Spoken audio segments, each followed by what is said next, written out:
So a year after we moved here is when we started our Southern Land YouTube channel.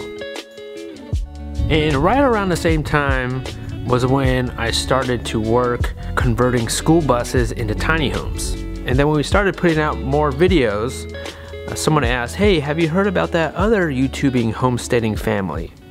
I believe they're in your area. So I went to the computer, typed in Justin Rhodes, I saw some of his videos and I thought, oh, wow, okay. So they're kind of doing what we're doing. And the next thing you know, I was working on his Great American Farm Tour bus. First job of the day. Just finished sanding it, put some tung oil on it. Good morning, Jason. Morning. How was it spending the night here in the tub? It was cold. It wasn't wet. Getting some heat, Bracken. Yeah. You didn't leave the generator on for him? Just putting on another second coat on this, because this is gonna get wet. I worked on the bus for a couple days, and that was it. And then Justin and his family went on the Great American Farm Tour, where they visited all the states in the country, while we were trying to figure out how to homestead in North Carolina. The first couple years for us in North Carolina was extremely difficult.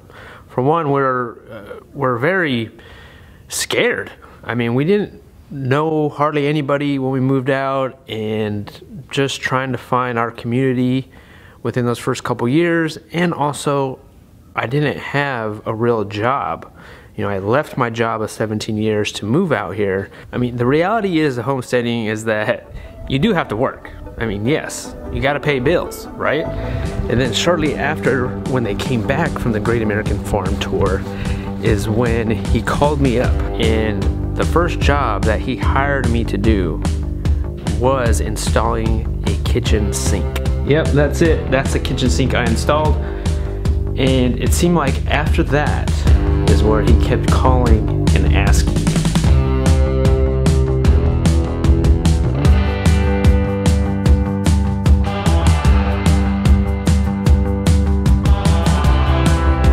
Today I am at Justin and Rebecca's house. Today I'm building a greenhouse. The first bigger project that he hired me to do was this greenhouse. This greenhouse was the start of building bigger projects on their farm. The tables I also built, and also just developing that relationship, you know, the business relationship, and also starting our friendship. This greenhouse is already 2 years old. We built it out of all cedar wood. And since I'm here, he's gonna let me borrow the Skag. I guess for me, when somebody asks like, hey, can you do this? Can you build this or that? If it doesn't excite me like right away, like with no thought, if right away is not a heck yeah, I wanna do it, well then maybe I don't do it, you know, because that project doesn't excite me. This project definitely did excite me, because also I thought of it as, well, one day I wanna build us a greenhouse, and I think this was a good opportunity to practice and also getting paid for it. My background is not carpentry work or woodworking or building stuff. It really wasn't that. I developed that over time as we moved to North Carolina. And it came from me just being excited to do something.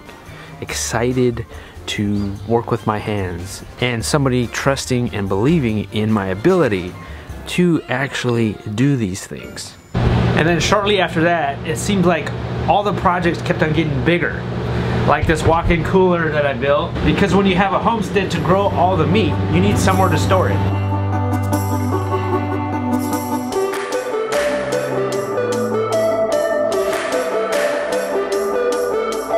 I mean, that pig port that I built for him was the inspiration for this pig port. So seeing him do these things on his property was the inspiration for a lot of things that we do here. Not to mention all his structures and movable tractors and coops that he has. He hired me to do drawings for these things. Computer-aided drafting is my background. This is Justin's chicken run, and I need to take measurements of how he built this and then do dimensional drawings. Justin just built this shed for their cows, and he wants to build another one, a smaller one, and doing it in a drawing so that we could just show the builder, and hey, this is what I want. seeing his success on growing his business and how he works with his family, and also his success on growing larger animals, seeing that, it gave us hope that yes, we are on the right path to our own dreams. All right, my friends. Yes. The roads are here. And I'm excited for you, man. You came to see the new place, man. We are almost to the end of it, and this is cool. You have so much opportunity here. So he's been telling me like, oh, you could do this, you could do sheep. How many cattle you say I could do? Oh, 7. I mean, at the height, I mean, right out the bat, at least 2. I pretty much said as much as you want to do. Like, how much are you guys going to need? Right. 2 max anyway. Maybe.